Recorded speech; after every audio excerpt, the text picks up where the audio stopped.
오숙희 여사님의 나이는 60을 갓 넘기셨습니다. 평생을 북적이는 시장 바닥에서 반찬 가게를 하며 억척같이 살아오셨죠. 매콤한 겉절이, 달콤 짭짤한 장조림. 그녀의 손맛은 시장통에서 모르는 사람이 없을 정도였습니다. 이제는 가게 문을 닫고 조용한 노후를 보내고 계셨지만 여전히 그녀의 손끝에는 맛깔난 정성이 배어 있었죠. 하지만 그녀의 마음 한구석은 늘 허전했습니다. 남편 일찍 여의고 하나뿐인 아들 키우느라 청춘을 다 바쳤는데 이제 아들은 장성에 제 살기 바빴으니까요. 그런 숙희 여사님께 유일한 낙이 있다면 바로 눈에 넣어도 아프지 않을 며느리 민서영 씨였습니다. 서영 씨는 참 싹싹하고 애교가 많았습니다. 어려운 환경에서 자랐다는데도 어쩜 그리 밝고 씩씩한지. 숙희 여사님은 일찍이 딸 없이 아들만 키운 터라 서영 씨를 친딸 이상으로 아끼고 예뻐했습니다. 아가, 밥은 먹었냐? 아가, 힘들지는 않고? 숙희 여사님의 모든 관심은 며느리에게 쏠려 있었죠. 아들 내외가 알콩달콩 행복하게 사는 모습, 그것이 숙희 여사님의 유일한 바람이자 마지막 행복이었습니다. 그러던 어느 날이었습니다.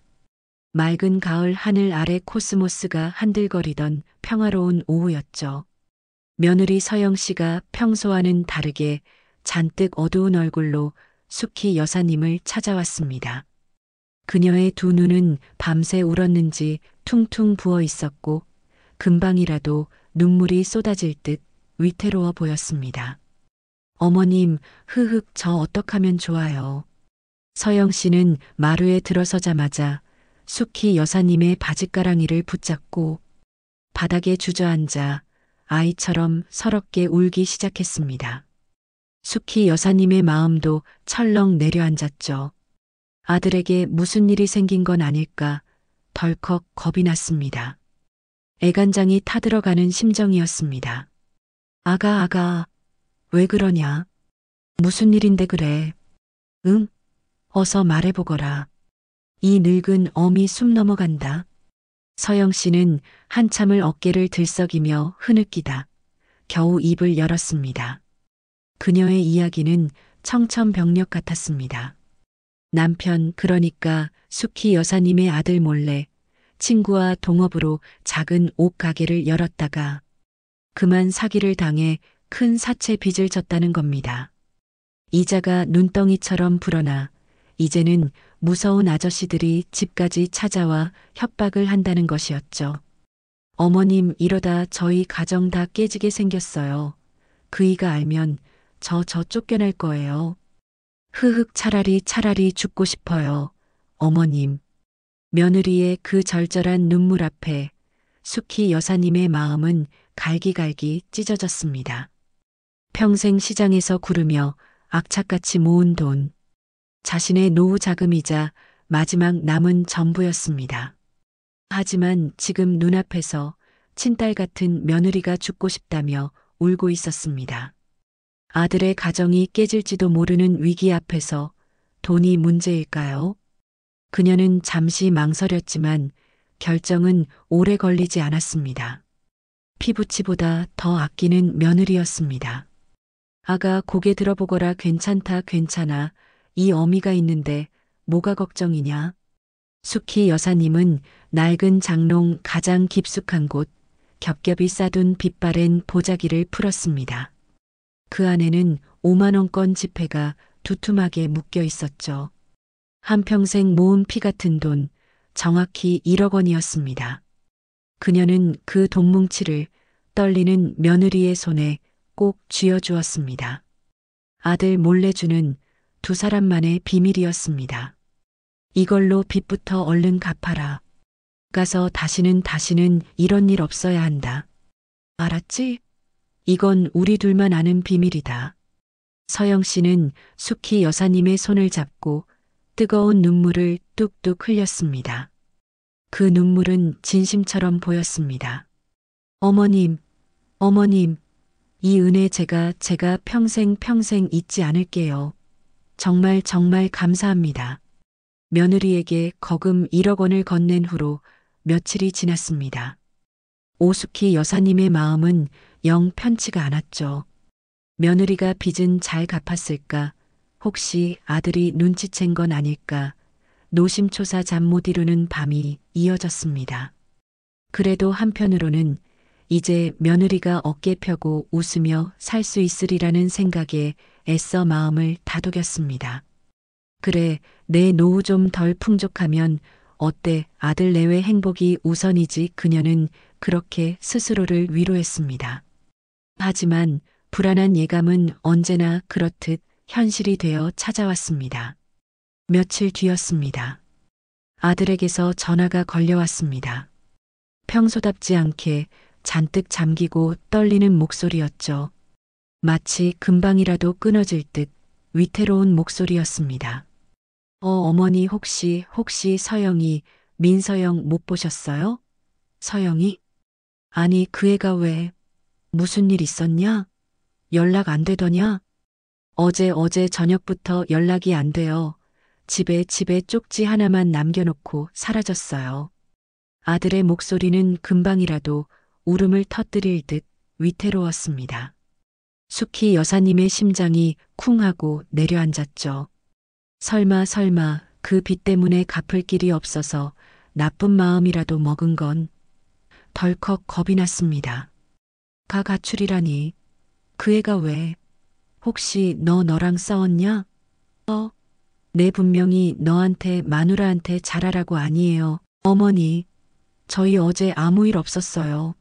그런데 서영이가 미안하다는 쪽지만 남겨놓고 옷까지 몇 개만 챙겨서 사라졌어요.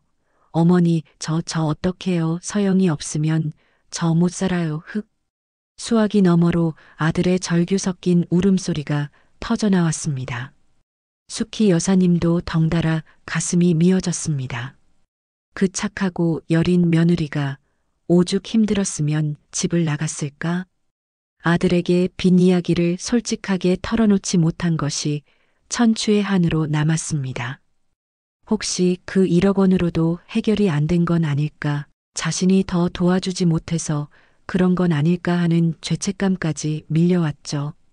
그렇게 아들의 슬픔을 달래며 전화를 끊고 숙희 여사님은 며느리에 대한 걱정과 불안함으로 멍하니 앉아 있었습니다. 어디로 갔을까? 무사해야 할 텐데 온갖 불길한 생각들이 꼬리에 꼬리를 물었습니다. 바로 그때였죠. 똑똑. 누군가 현관문을 두드렸습니다. 우편 배달부였습니다. 오숙혜 씨? 여기 국제우편물 하나 왔습니다. 국제우편이요? 내가 외국에서 받을 게 없는데. 그녀는 고개를 갸웃하며 낯선 외국 소인이 찍힌 얇은 서류 봉투를 받아들었습니다. 발신인 주소는 알아볼 수 없는 영어 글씨였고 동남아시아의 어느 낯선 휴양지 이름이 적혀 있었죠. 잘못 왔나? 아니면 혹시 며느리가 자신에게 연락을 한 줄기 희망이 스쳤습니다. 그녀는 떨리는 손으로 봉투를 뜯었습니다. 그 안에는 편지지가 아닌 여러 장의 반짝이는 사진들이 들어 있었습니다. 눈부신 에메랄드빛 바다가 펼쳐진 그림 같은 해변이었습니다. 그리고 그 해변의 하얀 파라솔 아래 너무나도 익숙한 얼굴이 있었습니다. 바로 며느리 민서영이었습니다. 그런데 그녀는 혼자가 아니었습니다. 그녀의 옆에는 탄탄한 구릿빛 몸매를 드러낸 젊은 남자가 함께 있었습니다. 그 남자 역시 너무나도 익숙한 얼굴이었습니다. 아들의 가장 친한 친구 어릴 때부터 제 집처럼 드나들며 이모님 싹싹하게 따르던 바로 강준호였습니다. 다음 순간 숙희 여사님은 숨을 쉴 수가 없었습니다. 사진 속에서 며느리 서영은 아들의 친구 준호와 서로의 허리를 감싸 안은 채 아주 진하게 입을 맞추고 있었습니다. 한 장이 아니었습니다. 호텔 수영장에서 칵테일을 마시며 웃는 모습, 고급 레스토랑에서 샴페인을 터뜨리는 모습. 마치 세상에 두 사람만 존재하는 듯 행복에 겨워 웃고 있는 수십 장의 사진들이었습니다. 수키 여사님의 손이 부들부들 떨려 사진들이 바닥으로 후두둑 떨어졌습니다. 사진들 사이로 곱게 접힌 편지지 한 장이 팔랑이며 내려앉았죠. 수키 여사님은 떨리는 손으로 그 편지를 집어들었습니다. 짧은 글귀였습니다. 하지만 그 내용은 그녀의 남은 심장마저 갈기갈기 찢어 놓았습니다. 이모님, 참, 이제 시어머니시죠? 돈 정말 감사해요. 준호 씨랑 여기서 아주 호강하며 잘 살게요. 아, 참, 저희 찾을 생각은 마세요. 여긴 천국이거든요. 컥? 수키 여사님은 그 자리에서 검붉은 피를 토하듯 앞으로 쓰러졌습니다. 병원 침대 위 오수키 여사님은 며칠 만에 겨우 정신을 차리셨습니다. 천장의 하얀 형광등 불빛이 흐릿하게 눈에 들어왔죠. 몸은 천근만근 무거웠지만 그것은 피를 토하고 쓰러졌던 육체의 고통 때문만은 아니었습니다. 더 깊고 아픈 것은 마음의 상처였죠. 배신감. 그것은 날카로운 유리 조각처럼 그녀의 심장 곳곳을 쑤셔댔습니다. 친딸처럼 아꼈던 며느리, 그리고 아들의 가장 친한 친구. 그 두 사람이 자신의 피 같은 돈을 들고 자신을 조롱하며 달아났습니다. 옆 침대에는 아들이 위태롭게 누워 있었습니다. 아내의 가출과 어머니의 실신, 그 충격으로 식음을 전폐하다 결국 병원 신세를 지게 된 것이죠. 수키 여사님은 차마 아들에게 그 끔찍한 진실을 말할 수가 없었습니다. 아들이 알게 되면 아마 감당하지 못할지도 모릅니다. 아니, 어쩌면 아들마저 자신을 원망할지도 모른다는 두려움이 스멀스멀 피어올랐습니다. 그녀는 아들이 잠든 것을 확인하고 몰래 침대에서 내려왔습니다. 비틀거리는 몸을 이끌고 화장실 거울 앞에 섰습니다. 거울 속에는 낯선 노파가 서 있었죠. 며칠 만에 폭삭 늙어버린 눈물 자국과 시름으로 얼룩진 얼굴이었습니다. 하지만 그 눈빛만큼은 예전에 그 정 많던 오수키가 아니었습니다. 슬픔은 이미 차갑게 식어 굳은 살처럼 단단한 분노로 변해 있었습니다. 민서영 강준호. 그녀는 두 사람의 이름을 마치 원수의 이름처럼 나직이 을조렸습니다. 눈물은 더 이상 흐르지 않았죠. 그녀는 결심했습니다. 이대로 주저앉아 울고만 있을 수는 없다고요. 그 배신자들을 반드시 제 손으로 잡아 지옥의 불구덩이에 쳐넣어야 했습니다.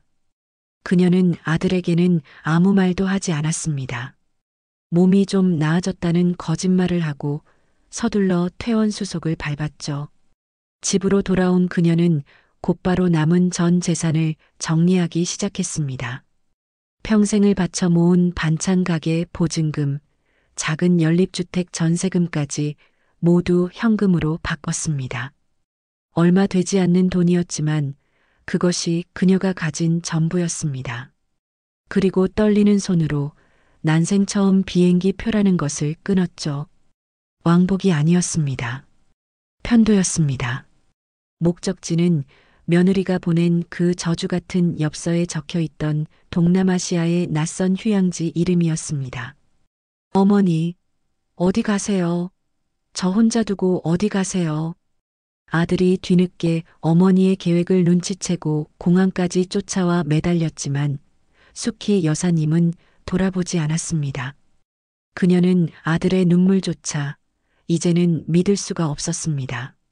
그녀는 복수를 위해 말 그대로 지옥행 편도 비행기에 몸을 실었습니다.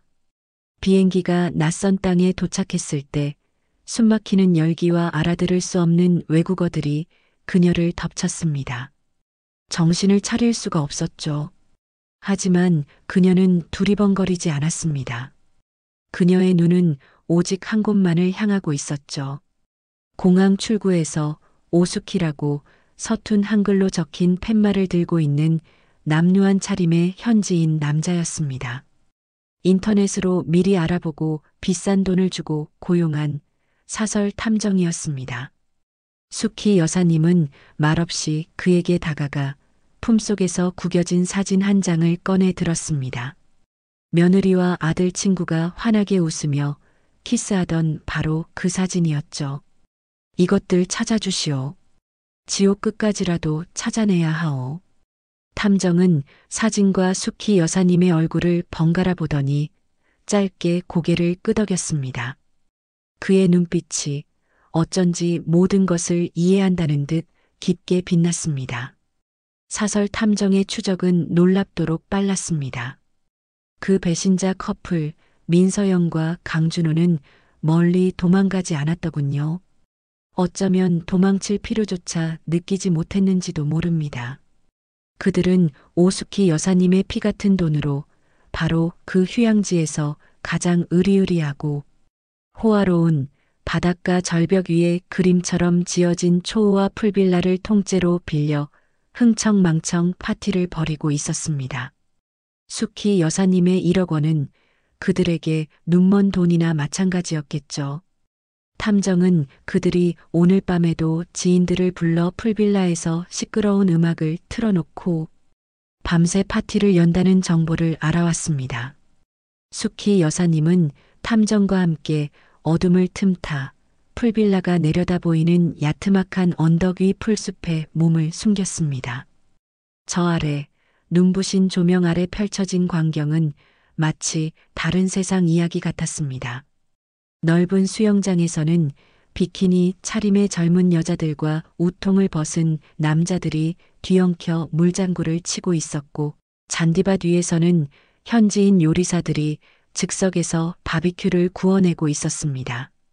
값비싼 샴페인이 물처럼 터져 나왔고 귀를 찢는 듯한 음악 소리와 사람들의 웃음소리가 밤하늘을 가득 메웠죠. 수키 여사님의 심장이 차갑게 식었습니다. 저 웃음소리, 저 향락, 그 모든 것이 자신의 등골을 빼먹고 아들의 가슴에 대못을 박은 대가였습니다. 그녀는 이를 악물었습니다. 그리고 마침내 파티의 주인공인 두 사람을 발견했습니다. 며느리 민서영은 몸매가 훤히 드러나는 얇고 하얀색 원피스를 입고 샴페인 잔을 든 채 사람들에게 둘러싸여 있었습니다. 그녀의 얼굴에는 더 이상 수키 여사님 앞에서 흘리던 그늘진 모습은 찾아볼 수 없었죠. 마치 여왕이라도 된 듯 자신감 넘치고 화려하게 빛났습니다. 그리고 그녀의 옆에는 검은색 실크 셔츠를 입은 아들의 친구 강준호가 아주 자연스럽게 그녀의 허리를 감싸 안고 있었습니다. 두 사람은 서로의 눈을 바라보며 금방이라도 입을 맞출 듯 달콤하게 웃고 있었죠. 수키 여사님은 더 이상 참을 수가 없었습니다. 그녀는 탐정의 만류도 뿌리치고 풀숲을 헤치며 언덕을 내려갔습니다. 그리고는 파티가 한창인 풀빌라 안으로 마치 지옥에서 올라온 악기처럼 성큼성큼 걸어 들어갔습니다. 갑작스러운 불청객의 등장에 시끄럽던 음악 소리가 멎고 모든 사람의 시선이 그녀에게 쏠렸습니다. 남루한 옷차림의 동양인 노파, 파티와는 전혀 어울리지 않는 모습이었죠. 서영과 준호는 잠시 놀란 듯 했지만 이내 아주 역겹다는 듯한 미소를 지었습니다. 어머머, 이게 누구야? 우리 이모님 아니세요? 며느리 서영이 과장되게 놀라는 척하며 비웃음 가득한 목소리로 말했습니다. 그녀는 준호의 팔짱을 낀 채 수키 여사님 앞으로 다가왔죠. 어머님, 여기까지 어떻게 오셨어요? 아이고, 꼬리 뱃멀미라도 하셨나? 비행기 값은 있으셨나 몰라요?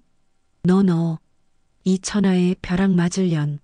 당장 내 돈 내놔. 그리고 내 아들한테 무슨 짓을 하고 도망친 게야. 수키 여사님이 분노로 몸을 떨며 소리쳤습니다. 하지만 서영은 눈 하나 깜짝하지 않았죠. 그녀는 오히려 깔깔거리며 웃었습니다. 돈이요? 아, 그 1억? 그거 이모님 노후 자금 아니었어요? 에이, 설마. 저희 그냥 좋은 데 썼다고 생각하세요. 이모님 덕분에 저희가 이렇게 천국에서 호강하잖아요. 안 그래요? 자기라는 말에 준호가 서영의 이마에 쪽하고 입을 맞췄습니다.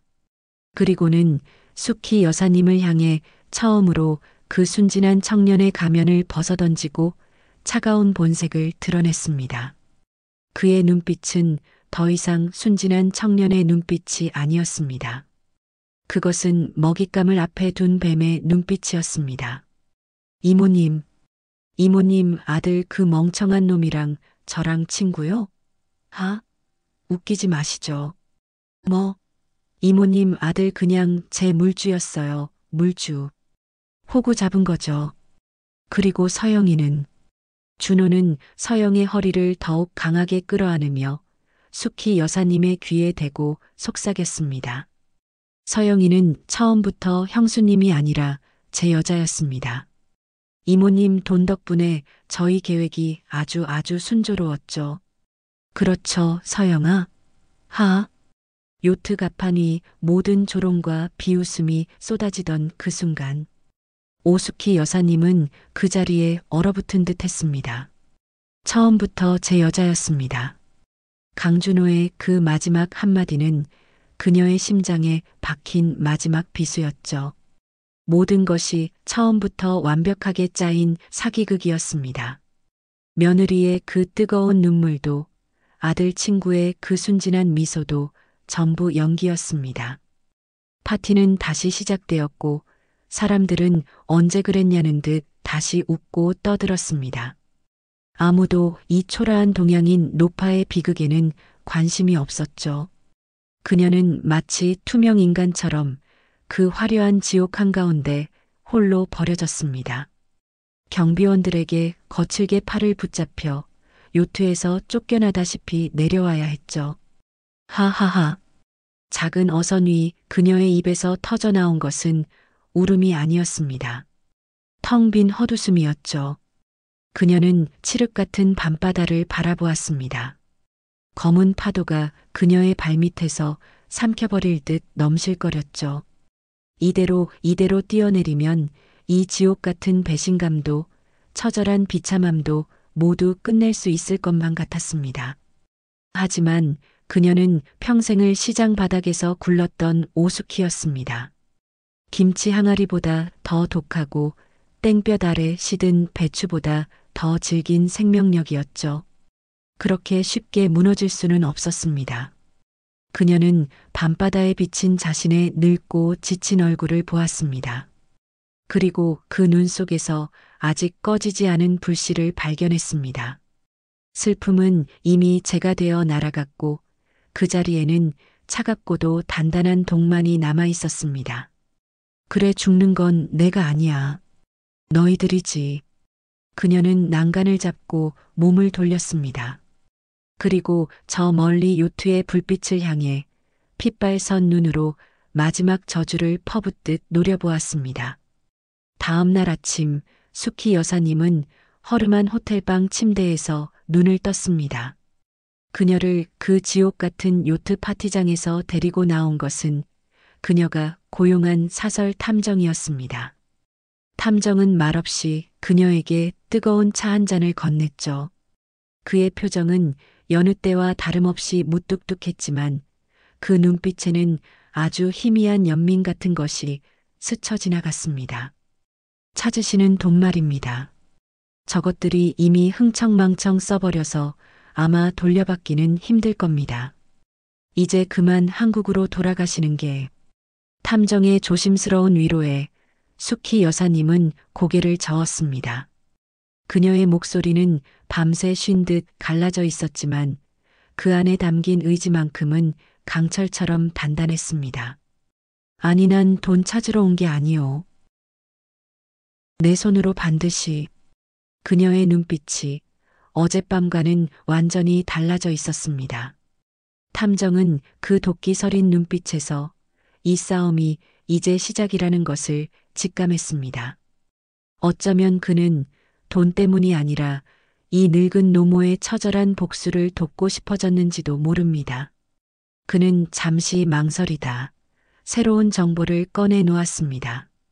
사실 저것들 여기서도 가만히 있지 않더군요. 탐정이 알아낸 바에 따르면 민서영과 강준호는 숙희 여사님에게서 빼앗은 1억 원을 종잣돈 삼아 이 휴양지에서 한국 강남 부동산 투자를 미끼로 새로운 사기 행각을 벌이고 있다는 것이었습니다. 현지 교민들과 은퇴 후 이민 온 외국인 노인들을 상대로 말이죠. 사기?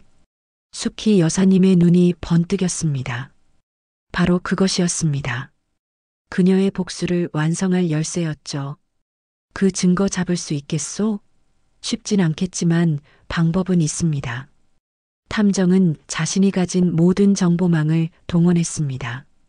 그는 두 사람의 주변을 맴돌며 그들의 대화를 녹음하고 관련 서류들을 몰래 촬영했습니다. 그리고 며칠 후 그는 숙희 여사님에게 아주 작은 녹음기 하나를 건넸습니다. 숙희 여사님이 그토록 찾던 결정적인 증거였습니다.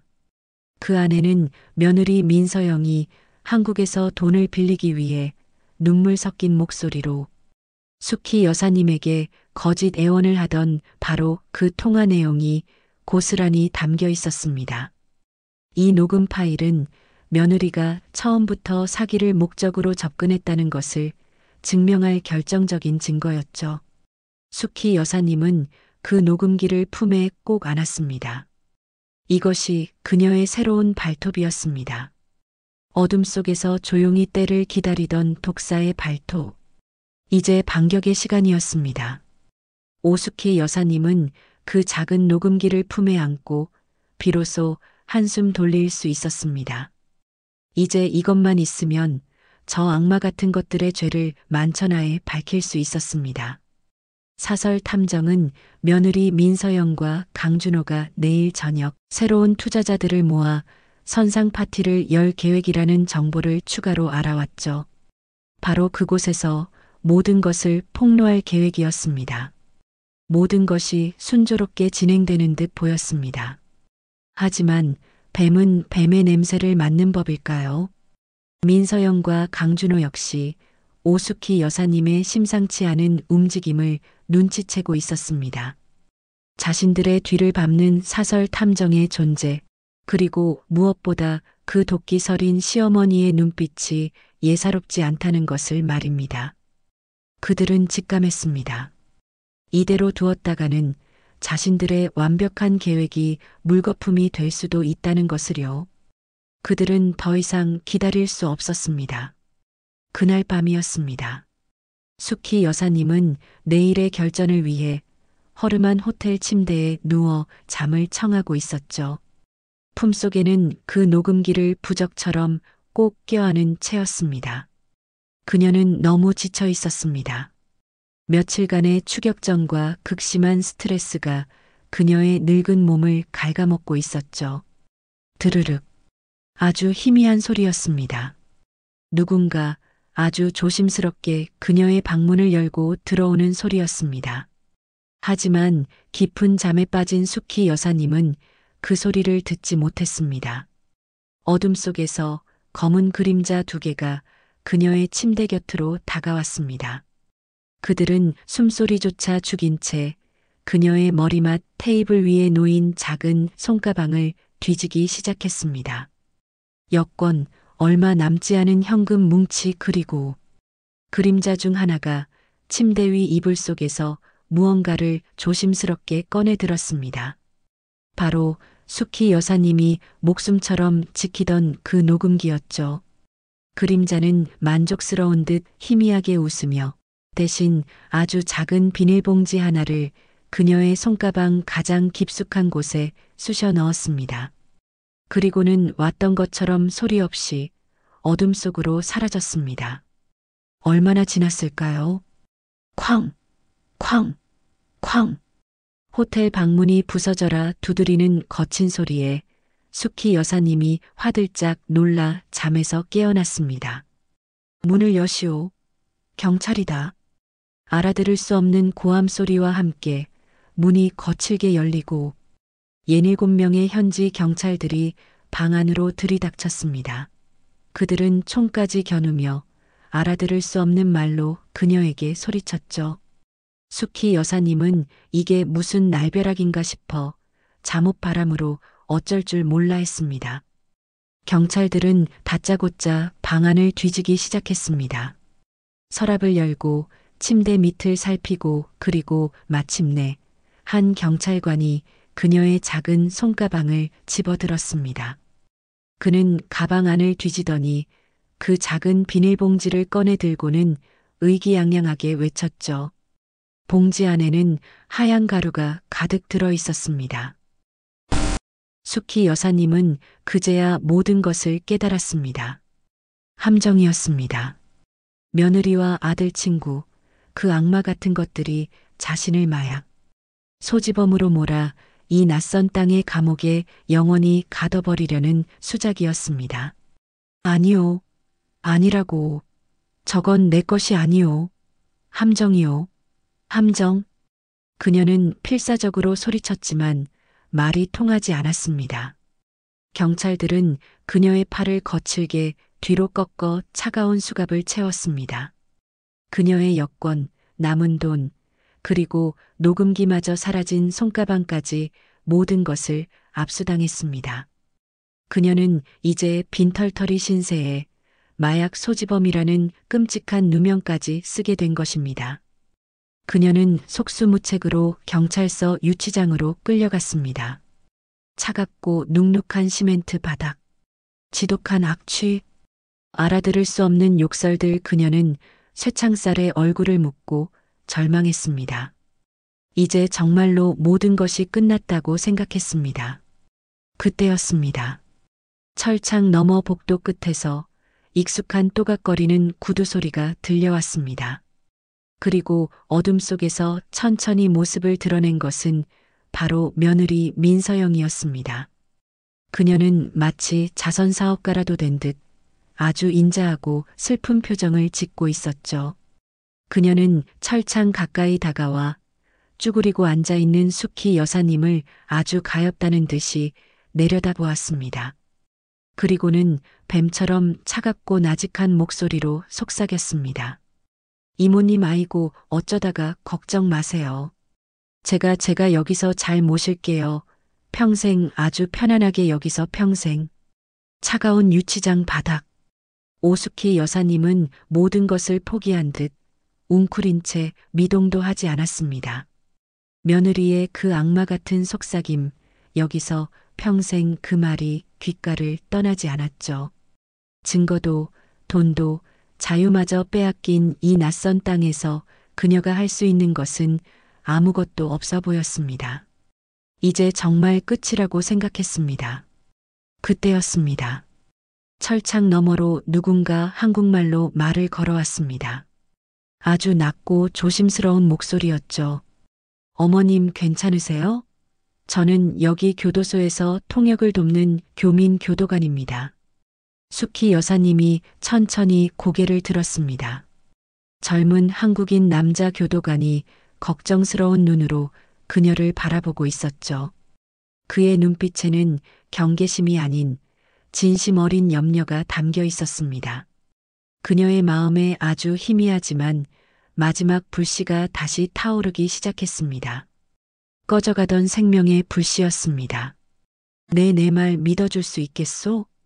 그녀는 떨리는 목소리로 지난 며칠간 겪었던 모든 일을 털어놓기 시작했습니다.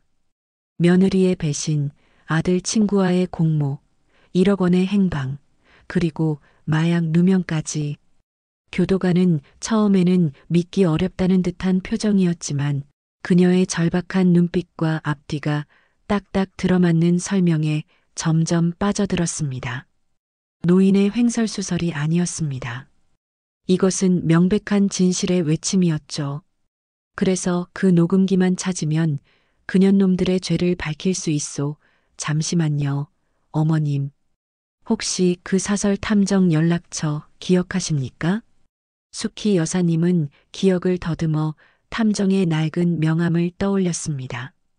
교도관은 즉시 탐정에게 연락했고 탐정 역시 오수키 여사님이 마약 누명으로 체포되었다는 소식에 이미 사건의 전말을 눈치채고 있었습니다. 탐정은 교도관과의 은밀한 통화 끝에 무언가를 확신한 듯 움직이기 시작했습니다. 얼마 지나지 않아 탐정에게서 다시 연락이 왔습니다. 그의 목소리는 흥분에 차 있었죠. 찾았습니다. 그 녹음기, 아니, 녹음기 복사본. 며느리 일당은 녹음기를 빼앗아 바다에 던져버린 줄 알았겠지만 아니었습니다. 수키 여사님이 혹시 몰라 호텔방, 쓰레기통 깊숙한 곳에 숨겨두었던 두 번째 녹음기 복사본을 탐정이 극적으로 찾아낸 것입니다. 이제 모든 준비는 끝났습니다. 교도관과 탐정은 현지 경찰과 한국 대사관에 긴급 협조를 요청했습니다. 그리고 마침내 며느리 민서영과 강준호가 마지막 투자, 사기 계약을 마무리 짓는다는 초호화 요트 파티가 열리는 날 밤이 되었습니다. 바로 오늘 밤이었습니다. 수키 여사님은 교도관과 탐정의 도움으로 잠시 풀려날 수 있었습니다. 그녀는 더 이상 누추한 죄수복 차림이 아니었죠. 탐정이 미리 준비한 검은색 원피스를 단정하게 차려입었습니다. 그녀의 얼굴에는 도끼가 서려 있었지만 그 어느 때보다 맑고 강인해 보였습니다. 복수를 앞둔 여전사의 모습이었죠. 요란한 음악 소리와 웃음소리가 밤바다를 가득 메운 호화 요트. 민서영과 강준호는 투자자들에게 둘러싸여 샴페인을 터뜨리고 있었습니다. 그들의 사기극이 정점을 찍는 순간이었죠. 두 사람은 서로에게 축배를 건네며 이제 곧 손에 쥘 막대한 부와 완벽한 도피를 꿈꾸고 있었습니다. 바로 그때였습니다. 요트 갑판으로 통하는 입구 문이 활짝 열리고 오수키 여사님이 탐정과 함께 모습을 드러냈습니다. 파티의 모든 시선이 그녀에게 쏠렸죠. 며느리 민서영과 강준호의 얼굴은 경악으로 하얗게 질렸습니다. 유치장에 있어야 할 로파가 어떻게 여기에? 저 할망구가 어떻게? 당신들 뭐야? 당장 저 여자 끌어내. 강준호가 보안 요원들에게 소리쳤지만 이미 늦었습니다. 오수키 여사님은 요트 중앙에 설치된 대형 스크린 앞으로 망설임 없이 걸어갔습니다. 그녀의 손에는 탐정이 되찾아준 그 두 번째 녹음기가 들려 있었죠. 여기, 당신들이 그토록 듣고 싶어 했던 내 며느리의 진짜 목소리가 있소. 그녀는 녹음기를 스크린 옆 음향 장비에 연결했습니다. 쩌렁쩌렁한 소리가 요트 전체에 울려 퍼졌습니다. 며느리 음성 어머님, 흐흑 제발 살려주세요. 1억만 빌려주시면 제가 평생. 며느리가 눈물로 돈을 빌려달라 애원하던 그 처절한 목소리였습니다. 투자자들의 얼굴이 싸늘하게 굳어갔습니다. 방금 전까지 자신들에게 달콤한 말로 투자를 권유하던 그 여자의 목소리가 아니었으니까요. 그리고 이것은 이 사기꾼 년놈들이 당신들의 피 같은 돈을 어떻게 빼돌리고 있는지 보여주는 증거요. 수키 여사님은 탐정이 확보한 두 사람의 차명, 계좌 내역과 위조된 투자 계약서들을 스크린에 차례로 띄웠습니다. 모든 것이 명백한 사기였습니다. 사기라니. 아니야. 저 할망구가 지금 쇼를 하는 거야. 민서영이 발악하며 스크린을 가리려 했지만 이미 모든 것은 만천하에 폭로된 후였습니다. 투자자들의 분노 섞인 고함 소리가 터져나왔고 요트 위는 순식간에 아수라장이 되었습니다. 민서영과 강준호는 사람들을 밀치며 요트 뒤편으로 도망치려 했죠. 하지만 그들의 도주로는 이미 막혀 있었습니다. 요트 주변을 여러 척의 작은 보트들이 환하게 불을 밝히며 에워싸고 있었고 그 위에는 현지 경찰과 인터폴 요원들이 총구를 겨누고 있었습니다. 꼼짝 마라. 사기 및 외화 밀반출 혐의로 체포한다. 요란했던 파티는 그렇게 막을 내렸습니다. 화려했던 요트 위에는 부서진 샴페인 잔과 흩어진 서류들만이 남아 지난밤의 아수라장을 말해주고 있었죠. 며느리 민서영과 아들의 친구 강준호. 그들은 현지 경찰과 인터폴 요원들의 손에 이끌려 차가운 쇠창살 안으로 사라졌습니다. 사기, 외화 밀반출, 불법 체류 교사 그들이 저지른 죄는 꼬리에 꼬리를 물고 이어졌죠. 아마 두 사람은 아주 오랫동안 낯선 땅의 감옥에서 죗값을 치르게 될 것입니다. 오수키 여사님은 그 모든 광경을 텅 빈 눈으로 지켜보았습니다. 통쾌함이나 복수의 기쁨 같은 감정은 조금도 느껴지지 않았습니다. 그저 지독한 허무함만이 그녀의 텅 빈 가슴을 휘감을 뿐이었죠. 모든 것이 끝나버린 뒤의 공허함이었습니다. 사설 탐정이 그녀에게 다가와 작은 봉투 하나를 내밀었습니다. 두 사람이 미처 빼돌리지 못한 수키 여사님의 돈 일부였습니다. 하지만 그 액수는 그녀가 잃어버린 1억 원에 비하면 턱없이 부족한 그저 푼돈에 불과했죠. 모든 것을 되돌리기엔 너무 늦었습니다. 다 끝났습니다, 할머니. 이제 한국으로 돌아가셔야죠. 수키 여사님은 탐정의 말에 아무 대답도 하지 않았습니다. 그녀는 텅 빈 주머니로 이 지옥 같던 휴양지를 떠나 한국행 비행기에 몸을 실었습니다. 10시간 남짓의 비행 동안 그녀는 창밖의 검은 하늘만 바라보았습니다. 모든 것을 잃었습니다. 평생 모은 돈, 믿었던 며느리, 그리고 어쩌면 아들의 남은 인생까지도요. 그녀는 이제 무엇을 위해 살아야 할까요? 비행기가 인천공항에 도착했습니다. 며칠 만에 돌아온 고국이었지만 아무것도 반갑지가 않았죠. 그녀는 텅 빈 손가방 하나만 든 채 힘없이 출국장을 향해 걸었습니다. 무거운 발걸음이 떨어지지 않았습니다. 바로 그때였습니다. 출국장 유리문 너머로 익숙한 얼굴이 보였습니다. 초췌하고 헬쑥해진 그녀의 아들이었습니다. 아들은 어머니가 돌아온다는 소식을 어떻게 들었는지 며칠 밤을 샌 사람처럼 퀭한 눈으로 그녀를 기다리고 있었죠. 아들은 유리문 너머의 어머니를 발견하자마자 와락 달려와 그녀의 팔을 붙잡았습니다. 어머니, 어머니, 이게 어떻게 된 일이에요?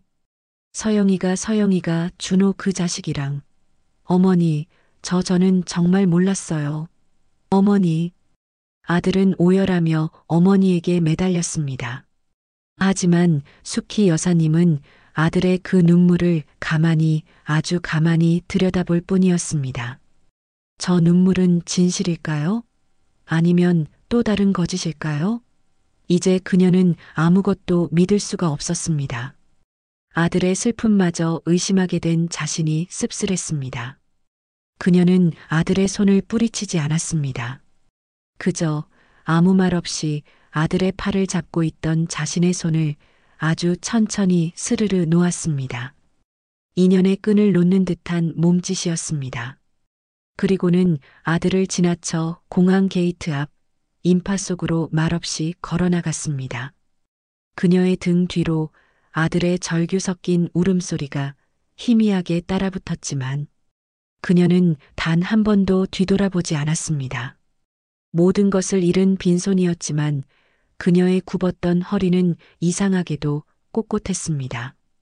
그녀의 눈빛은 돈을 잃고 자식에게 배신당한 늙은 노파의 눈빛이 아니었습니다. 그것은 모든 환상에서 깨어나 비로소 자신의 두 발로 홀로 세상을 마주선 한 인간의 차갑고도 단단한 눈빛이었습니다. 그녀는 이제 누구에게도 의지하지 않고 남은 생을 스스로 헤쳐나가야 함을 알고 있었습니다. 재미있으셨다면 구독과 좋아요 부탁드립니다.